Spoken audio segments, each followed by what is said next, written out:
अरे वा, किती छान उपमा दिसतोय ग. त्यात अगदी तू फ्लॉवर, मटार, गाजर, कॉर्न सगळंच घातलंयस. अगदी हेल्दी केलंयस. हो, जरा ट्विस्ट. अगं पण ट्विस्ट सुचण्यासाठी पण मनापासून सगळं करावं लागतं म्हणून सुचतं ना. माझं काय घेऊन बसलीस बहिणी? हे सगळं इतके वर्ष कन्सिस्टंटली तू अगदी मनापासून घरच्या सगळ्यांसाठी करतेस. मी तर फक्त आज केलंय. एक गोष्ट सांगू तुला? प्लेट्स दे ना. तुझ्या दादाला भाज्या घातलेला उपमा जास्त आवडतो, बरोबर ना? म्हणून केलास ना तू? तुला काय वाटलं मला कळणार नाही का? अगं तुझं आणि ह्यांचं बॉन्डिंग खरंच खूप छान होईल. I just hope for that. अरे यार, आज सकाळपासून ना असंच काहीतरी होतंय. ते बटाटे पण शिजत घातले होते, ते शिजलेच नाही. त्यात मला आज इतकी घाई आहे, इतकी कामं आहेत. कसं मॅनेज करणार आहे देव जाणे. बरं बहिणी, तू पण नाश्ता केल्याशिवाय अजिबात बाहेर पडू नकोस बरं का. या सगळ्या प्लेट्स मी भरल्यात, मी बाहेर सगळ्यांना देऊन येते. तुझीही प्लेट भरलेली आहे. नाश्ता केल्याशिवाय गेलीस तर बघ मग. हो ग बाई, करेन मी नाश्ता. पण हा सलाडचा डबा तर भरून ठेवू मी. ओके ना सजवलं वगैरे? हो, अगदी छान दिसतं.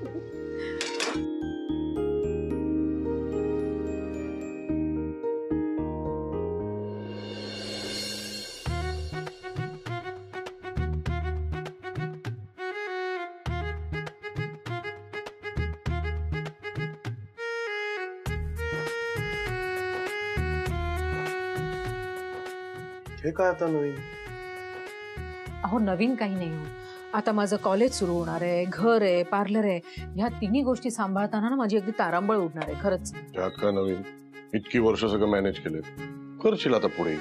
तुम्हाला खात्री आहे हो, पण मला नाही वाटत असं. म्हणजे कसं सगळं प्लॅनिंग व्यवस्थित असलं ना की बऱ्याचशा गोष्टी सोप्या जातील म्हणून करते. आधीच तू एवढी शिस्त लावून ठेवलीस, आता अजून शिस्त. एकदाच प्लॅनिंग करावं लागणार आहे. आणि तसाही बायकांसमोर हा ना मोठा प्रश्न असतो की उद्या खायला काय करायचं. एकदा ठरवलं की मला दररोज त्या गोष्टीचा विचार करायला नको ना, म्हणजे माझा वेळ वाचेल. म्हणजे आता माझ्या बिझनेस वुमन बायकोच्या आयुष्यात असं मल्टीनॅशनल कंपनीमध्ये सॉर्टेड प्लॅन्स असतात तसे असणार आहेत का? मस्करी करताय माझी तुम्ही? नाही ग, मस्करी नाही करते तू. मी जे इथे प्लॅनिंग केलं ना तसं पार्लर मध्ये पण जाऊन करणार आहे. कसं सगळं सॉर्टेड असलं पाहिजे. म्हणजे बेसिकली काय, आधीच तू खूप बिझी होतीस, आता अजून जास्त बिझी होणार आहेस. काय झालं? कसला विचार करताय? आणि काही नाही, जस्ट अ थॉट. नक्की. बरं, बाहेर हॉलमध्ये जा आणि उपमा खा. शिल्पीने खास तुमच्यासाठी केलं. खातो, तू पण ये, तुलाही भूक लागली असेल. हे एवढं लिहिते आणि मग येते.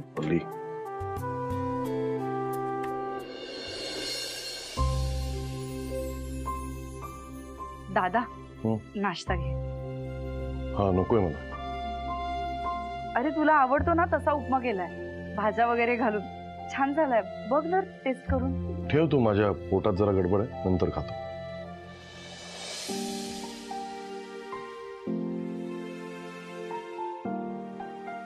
वहिनी नाश्ता घे.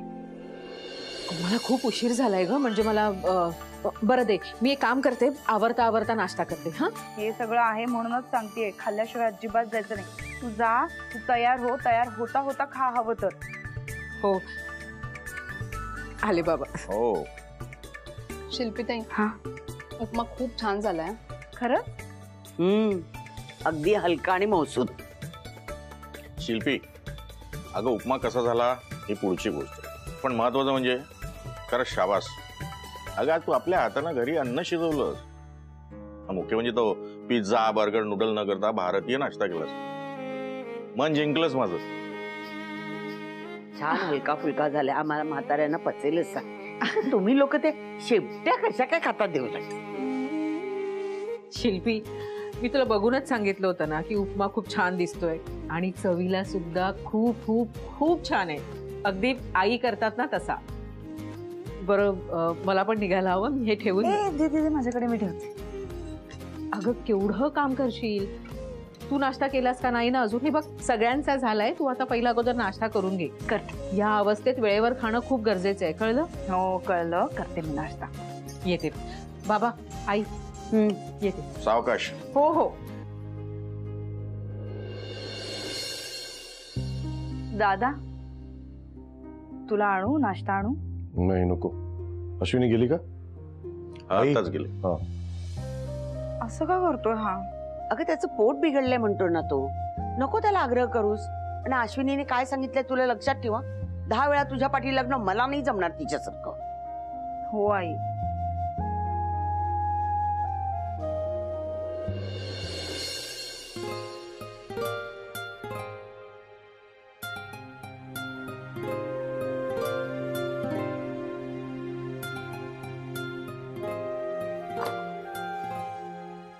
दादा हं? हॉलमध्ये टिफिन भरून ठेवलाय तुझा. ओके. नाश्ता का नाही केलास? सांगितलं ना माझं पोट खराब आहे म्हणून नाही खाल्लं. नाही मला असं वाटलं मी केलाय म्हणून नाही खाल्लास. शिल्पी, प्रत्येक गोष्टीचं कनेक्शन तुझ्याशी नाहीये. स्वतःला दोष देऊ नकोस. माझं खरंच पोट खराब आहे. बरं वाटलं का खाईन मी. एक विचारू, तू मला स्वतःहून मनापासून माफ केलंयस ना की वहिनीने सांगितलंय म्हणून?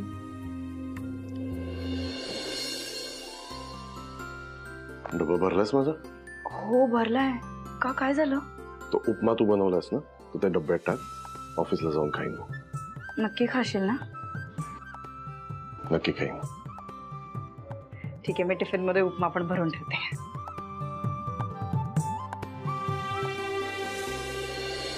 जेनी, आपण ना एक काम करूया. पार्लरची वेळ ना 10च्या ऐवजी आपण 9ची ठेवूया. त्याच्यामुळे मला 2 तासाचा टाइम स्लॉट मिळेल आणि मला प्रीमियम कस्टमर्स अटेंड करता येतील. अगं चालेल. आणि तू 11:30लाच पार्लर मधून कॉलेजमध्ये जा, म्हणजे तुला कॉलेजमध्ये वेळेवर पोहोचता येईल. हा, आणि मला 4:30 पर्यंत परत येता येईल. ठीक आहे ग. मी काम करते, तुझ्या सगळ्या अपॉइंटमेंट्स ना 4:30 ऐवजी 5 नंतर बुक करते, म्हणजे तुला थोडा तरी श्वास घ्यायला वेळ मिळेल. केवढी काळजी करशील अगं. आणि मधल्या 12 ते 4च्या वेळेत ना तू वॉक इन कस्टमर्स घेऊ शकते. त्याच्यानंतर पार्लरचा मेंटेनन्स, स्टॉक चेक करू शकते आणि काही गोष्टी जर स्टरलाइज करायच्या असतील तर त्या पण करू शकतेस. बरोबर ना अश्विनी? आपण प्लॅन करतोय त्याप्रमाणे जर फॉलो केलं ना तर होईल सगळं मॅनेज. हो ग, पण ऐक ना जेनी, त्यावेळेत जे वॉकिंग कस्टमर्स येतील ना त्यांना तू नाही म्हणू नकोस, कारण आपला टर्नओव्हर ना कमी होऊन चालणार नाहीये. हो ना? अगं हो चालेल. आणि स्लोली काय होईल माहितीये का, सगळ्या कस्टमरना सवय होईल की अश्विनीची सर्व्हिस हवी असेल ना तर प्रायर बुकिंग करायची. जेनी अगं, हे वरवरचं प्लॅनिंग करण्यापेक्षा ना आपल्याला डिटेलमध्ये प्लॅनिंग करावं लागेल. म्हणजे स्टॉक आणणं, त्याच्यानंतर पॅक तयार करणं, सगळं कसं सॉर्टेड असायला हवं. अश्विनी, तुला असं वाटत नाहीये का की हे टू मच काम होतं आहे? आय मीन खूप हॅक्टिक होत आहे ग. तुला एव्हरी वीक हे फॉलो करायचं आहे आणि मला असं वाटतं की हे तुला कसं जमेल. एक सजेस्ट करू का, आपण सॅटर्डे संडे 2 दिवस पार्लर बंद ठेवूया. नाही नको अगं, वीकेंड आहे आणि वर्किंग वुमन्स वीकेंडलाच येतात ना, त्यांची गर्दी असते. नाही म्हणणं बरं दिसणार नाही. आणि जेनी ना, तू माझ्या तब्येतीची काळजी नको करू ग. घरी मी सगळं कसं प्लॅनिंग करून ठेवलंय आणि तसंही घरातल्या गोष्टी सगळ्या करायला आता बरेच मदतीचे हात आहेत अगं. स्टिल जेनी, तू एवढा माझा विचार करतेस, तुझं काय ग? 12 ते 4 या वेळेत कस्टमरची गर्दी कमी असते का? नाही ना. काय करणार आहेस तू? हे बघ, मला यात शंका नाही की तू सगळं मॅनेज करशील, पण एकतर मी पण नाहीये, त्यामुळे तुझा सगळा वर्कलोड वाढणार नाही का? अगं होईल सगळं स्लोली मॅनेज. आणि हे जे तू काही करतेस ते आपल्या बिझनेसच्या फायद्यासाठीच करतेस ना. आणि बाय द वे, आपल्याला ना सप्लायरकडे जायचंय, कारण काही सामान संपलं आहे आणि लास्ट बिल मध्ये पण काही इश्यूज होते, तर तेही सॉर्ट आउट करायचे. हो ग जेनी, अगदी बरोबर बोलतेस तू. सगळं सामान घेऊन ठेवलं पाहिजे, कारण कॉलेज सुरू झाल्यावर ना मला सप्लायरकडे जाता येणार नाही. अगं पण आता आपण जास्त सामान भरलं तर पार्लरच्या अकाउंटचं काय? आय मीन आता अकाउंटमध्ये जास्त पैसे नाही आहेत ग, कारण लास्ट काही डेज पासून व्यवस्थित प्रॉफिट नाही झालंय. तुझ्या आणि माझ्या दोघींच्या घरच्या पर्सनल प्रॉब्लेममुळे काही दिवस तर पार्लर बंदच होतं. अगं पण जेनी, मला सांग, तू काय करणार आहेस? इथे पार्लरमध्ये कस्टमर अटेंड करणार आहे का सप्लायरकडे स्टॉक आणायला जाणार आहे? एकाच वेळी दोन्ही गोष्टी नाही होऊ शकणार ग. त्यामुळे मला असं वाटतंय ना की आपण स्टॉक करून ठेवूया, पुढचं पुढे ना. हे घे चहा घे. पावसात चहा प्यायची मजा वेगळीच आहे रे बाबा. सुख आहे सुख. यार एक वा अश्विनी ना खूप बिझी होणार आहे पांड्या. मला ना कॉलेज बिलेज सुरू व्हायच्या आधी ना तुला व्हेकेशनला घेऊन जायचं. मग एक काम कर, तू काश्मीरला जा. नाही रे नको. मग एक काम कर, मुन्नार किंवा मग कोचीला जा. नाही रे बाबा, एवढ्या लांब नाही जायचं मला. मी जवळच्या जागा बघतोय. 1 दिवसाच्या व्हेकेशन साठी जायचं. एक काम कर, मग कांच पठारावर जा. मला साईट सीइंग करायला जायचं नाहीये, कळलं तुला? अश्विनी बरोबर छान वेळ घालवायचा आहे एका छान ठिकाणी. एवढाच उद्देश आहे, बाकी काय नाही. तू चिडू नको ना. हा, इकडे नको तिकडे नको तिकडे नको, जाय. एक काम कर मग, हे ना इंटरनेटचं ना मला कळतच नाही. जवळची जागा सांगितली ना का महाबळेश्वर आणि लोणावळा, त्याच्या पुढे हेही जात नाही आणि मीही जात नाही. थांब ना थांब ना थांब ना, चिडतोय कशाला, थांब. हे बघ, कसं वाटलं? छान जागा आहे रे. कुठे? माझ्या मित्राचा रिसॉर्ट आहे. अच्छा. मस्त जागा आहे, आपल्या बजेटमध्ये आहे. मुंबई पासून फक्त 40 किलोमीटर अंतरावर. वहिनींसाठी आणि तुझ्यासाठी परफेक्ट जागा. तू जशी शोधतोय ना तशीच. बेस्ट आहे यार. बेस्ट? अरे फोटोत असं वाटतंय, प्रत्यक्षात जाऊन बघितलं ना वेडा होशील वेडा. भाई डोळे दाखवून जा. घे घे, माझ्या मोबाईलवर बुक करतो मी. मला ना अश्विनीला सरप्राईज आहे. तिचा असा खुश झालेला चेहरा बघायचा. बर, खुश झालेला चेहरा. वेकेशनला जायचंय की हनीमूनला? गप बसशील? दाल में कुछ काला है. गप बस. फक्त वहिनींना सरप्राईज द्यायचं, बाकी कोणीच नाही. मयुरीने. आई ग, गरम पाणी करून ठेवलंय, मीठही घालून ठेवलंय. थोड्या वेळाने टाका त्याच्यामध्ये पाय, म्हणजे बरं वाटेल जरा पायांना. काय ग, परत दुखायला लागले पाय? हो, त्यांना ना खूप त्रास होतोय. अश्विनी बरोबर ना उद्या त्या सांधे दुखीच्या डॉक्टरकडे जाऊन ये, म्हणजे बरं वाटेल मला. ठीक आहे. हॅलो, उद्या नॉट पॉसिबल. ती नाही येऊ शकत तुझ्या बरोबर. का पार्लर मध्ये काही काम आहे? पार्लर मध्ये नाही, मी तिला बाहेर घेऊन चाललोय, म्हणजे बाहेर गावी घेऊन चाललोय हॉलिडेसाठी. अश्विनी म्हणाली का तुला तसं? अगं ती कशाला म्हणेल, मीच प्लॅन केलंय. सरप्राईज आहे तिच्यासाठी. हसताय का तुम्ही? ते सरप्राईज तिला नाही तुला मिळणार आहे. अरे अश्विनी कधी आम्हाला मुलींना सोडून कधी कुठे गेलीये? अरे असं का बोलतेस तू? मी बुकिंग केलंय आई. अहो पण श्रेयस सर, तुम्ही सरप्राईज वगैरे काही देण्यापेक्षा सरळ सरळ अश्विनी मॅडमला सांगितलं तर. अरे जी मुलगी तिला गिफ्ट म्हणून नंदेला माफ करा असं मागते, यावा सगळ्यांना सोडून काही पिकनिकला जाणार आहे याच्याबरोबर हॉलिडेज ना. अरे दादा, तुला राग येणार नसेल तर एक गोष्ट सजेस्ट करू का? बोल. वहिनीचं कसं आहे, म्हणजे हॉलिडे वगैरे म्हटलं ना तर कदाचित ते नाही म्हणू शकते. पण तू जर म्हटलास की देवदर्शनाला जाऊया तर ती लगेच रेडी होईल असं मला वाटतं. खोटं बोलून नेणार? नाही, खोटं बेटा ठीक आहे ग. हे सगळं वर्कआउट होणार असेल तर मी बोलतो खोटं. चांगल्यासाठी खोटं बोलूच शकतो ना आपण. बघ बाबा, ती दुखावली जाणार नाही ना, एवढं बघ, नाही तर तुला सरप्राईज मिळायचं. नाही ग, ते सगळं करतो मी मॅनेज. बोलतो खोटं, आता काय करू. गुड आयडिया शिल्पी, थँक्स. अरे प्लीज हा मॅडम लोक, तिला सांगू नका आल्यावर, नाहीतर मी इकडे खोटं बोलायचो आणि तुम्ही माझा भांडणा फोडायचा. नाही फोडत जा. कठीण आहे. अहो असं कसं अचानक कॅन्सल करता येईल? उद्याच्या अपॉइंटमेंट्स आहेत माझ्या. नाही मला ते काय माहित नाही. तू जेनिफरला फोन कर आणि तिला सांग सगळ्या अपॉइंटमेंट्स तिने हँडल करायचे, आणि तिला जमत नसेल तर ते पोस्टपोन करा समोर.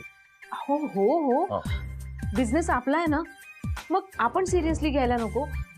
तिच्यावर किती टाकणार, तिच्यावर पण कामाचा लोड पडतो ना. हो, अरे बिझनेस सिरियसली घेते तू नेहमी, नवऱ्याला पण सिरियसली घे. व्हॉट इज दिस? अहो आई तुम्ही तरी सांगा ना, बघा ना कसे वागतायत. तुम्ही तुमचं बघा, माझ्यापर्यंत नको. Very good. आई अहो हा आपण बघूया. बोल. ऐका, हा. उद्या त्या मेहतांची अपॉइंटमेंट आहे हा. आणि ना त्यांचं माझ्याशिवाय काही पान हलत नाही. उगाच तिकडे चिडचिड करतील आणि केऑस करतील हो, म्हणून सांगते मी. माझंही तुझ्याशिवाय पान हलत नाही अश्विनी. मेहतांचं ऐकतेस, वाघमारेचं ऐक ना प्लीज यार. तू जेनीला फोन लाव, मला नाही माहिती. पण नाही जेनीला फोन तुम्ही पण ना अगदी लहान मुलासारखं वागता. आहेच ना. आ- हा कर, फोन कर. आता तिला फोन केल्यावर ना ती चिडचिड करेल बघा. हा. हॅलो, लाऊडस्पीकर टाक, मला चिडचिड ऐकायची. 1 मिनिट. जेनी जरा होल्ड कर. माझं ना अगं तुझ्याकडे काम होतं जरा. अश्विनी, मी तुलाच कॉल करणार होते. अगं त्या मेहतांचा कॉल आला होता. त्या म्हणाल्या की अपॉइंटमेंट पोस्टपोन केली तर चालेल ना. येस.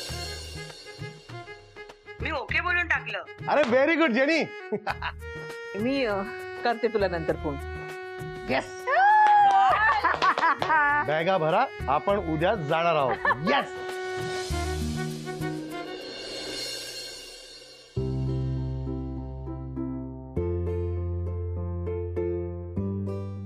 ह्या एवढ्या साड्या बस झाल्या ना. पण वहिनी, हे दागिने आणि साडी हे सगळं एवढ्या सकाळी तू घालून जाणार आहेस? अगं सकाळी नाही, पहाटे पहाटे.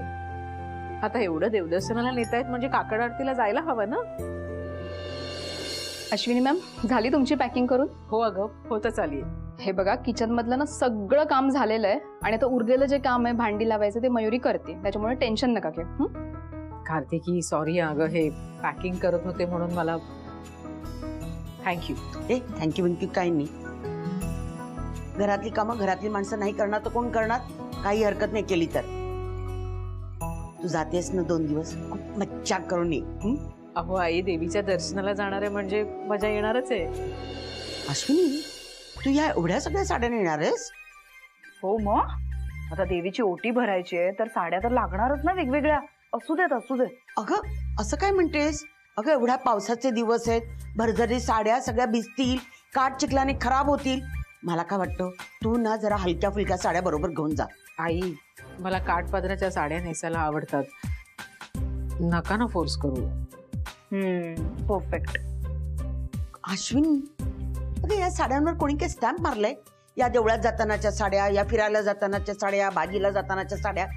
हा, मला काय वाटतं माहितीये का, तू जातेस ना तर एवढ्या सगळ्या भरझरी साड्या नेऊ नये. आणि मला सांगा, तुम्ही 2 दिवस फिरायला जाता की नाही मज्जा करायला, मग काय 48 तास देवदेव देवदेव करत राहणार आहे? मी करते थोडे भास.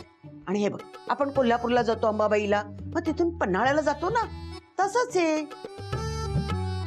जरीच्या साड्यांबरोबर ना साध्या साड्या, जरीच्या आपल्या 1-2 भास झाली, हो की नाही? बरं आई, मी साध्या साड्या पण घेते. थांबे लावते.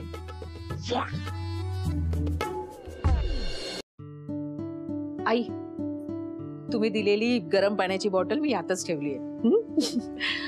अहो, ही ज्यूटची बॅग आहे ना, ती डिकीत ठेवू नका, कारण मी यात प्रसाद ठेवते आणि तो प्रसाद माझ्यासाठी स्पेशल आहे, कारण मयूने सकाळी सकाळी उठून ना वेलदोडा कुटून दिला होता.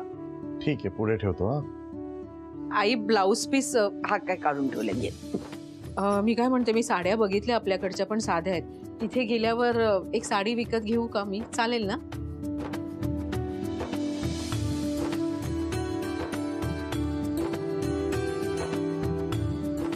अरे श्रेयस, गाडी चेक केलीस ना? म्हणजे ऑइल बघ, हवा बघ. हो बाबा, काल रात्री चेक केलं सगळं.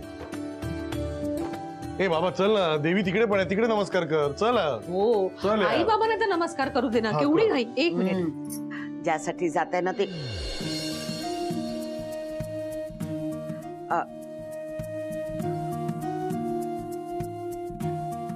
म्हणजे सांभाळून जा, सुखी राहा. बाबा हा, नमस्कार करते. तुमचा प्रवास सुखाचा होऊ दे. चल. 1 मिनिट, पर्स तर घेऊ दे मला माझी. अरे काय यार, चल. हो आले. शिल्पी ऐक, तू खाण्याची अजिबात हेळसांड करणार नाहीये, सगळं वेळेवर खाणार आहेस, कळलं? कार्तिकी,